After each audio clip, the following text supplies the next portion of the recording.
Educational creativity চ্যানেলে সকলকে স্বাগত। আজ উচ্চ প্রাথমিক নিয়োগ নিয়ে একটি আপডেট। উচ্চ প্রাথমিক নিয়োগ কি আবার জটিলতায় জড়াতে চলেছে? সুপ্রিম কোর্টে দাখিল হলো ক্যাভিয়েট। কারা করলো এই ক্যাভিয়েট? কেন আবার ক্যাভিয়েট দাখিল হলো? উচ্চ প্রাথমিক শিক্ষক নিয়োগে ইতিমধ্যেই ছাড়পত্র দিয়েছে কলকাতা হাইকোর্ট। উচ্চ প্রাথমিক প্রায় 14,000 শূন্য পদের নিয়োগ প্রক্রিয়ায় নতুন করে মেধা তালিকা প্রকাশ করার নির্দেশ দিয়েছেন বিচারপতি তপব্রত চক্রবর্তী এবং বিচারপতি পার্থসারথী চট্টোপাধ্যায়ের ডিভিশন বেঞ্চ।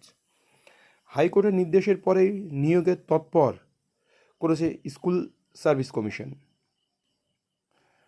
বুধবার কলকাতা হাইকোর্টের নির্দেশ জারি হয়েছে নিয়োগ সংক্রান্ত বৈঠকে স্কুল সার্ভিস কমিশনের আধিকারিকরা। স্কুল সার্ভিস কমিশন সূত্র অনুযায়ী 2 সপ্তাহের মধ্যেই প্যানেল প্রকাশের লক্ষ্যমাত্রা। হাইকোর্টের নির্দেশের কয়েকটি অংশ আরও বিশদে আদালতের কাছে জানতে চাইবে এসএসসির কিছু হাইকোর্টের যে নির্দেশাবলী বা অর্ডার কিছু বুঝতে অসুবিধা হচ্ছে, সেইগুলো বিস্তারিত ব্যাখ্যা চাইবে হাইকোর্টের নিকট এসএসসি। এর মধ্যেই সমস্যা তৈরি হলো নিয়োগ প্রক্রিয়া নিয়ে নতুন আইনি জটিলতায় কি জড়াতে চলেছে। আপার প্রাইমারি শিক্ষক নিয়োগের ক্ষেত্রে ক্যাভিয়েট আবেদন দেশের সর্বোচ্চ আদালত সুপ্রিম কোর্টে। ক্যাভিয়েট আবেদন হয়েছে সুপ্রিম কোর্টে। প্রাথমিক নিয়োগ নিয়ে তৎপর এসএসসি।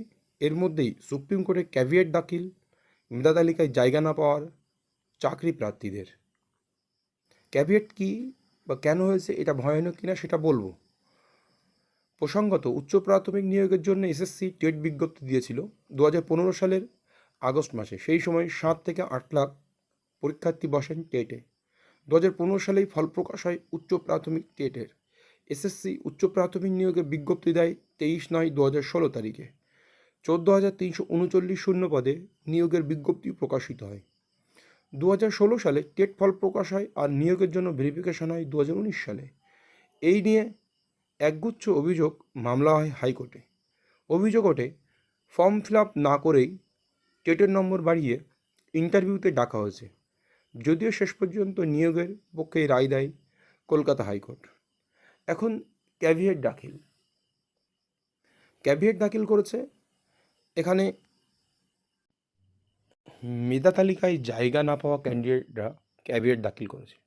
ক্যাভিয়েট কি? ক্যাভিয়েট হলো একটি সতর্কবার্তা রূপে কাজ করে। ওখানে সেই ক্যাভিয়েট ফাইল করে রাখলে যদি আপনার বিপক্ষে কেউ যদি কোর্টে যায়, তাহলে আপনাকে একটা অ্যালার্ম দেবে যে আপনাকেও রিট দাখিল করে সেখানে লড়তে বলবে বা আপনিও সেখানে পার্টি হতে পারেন।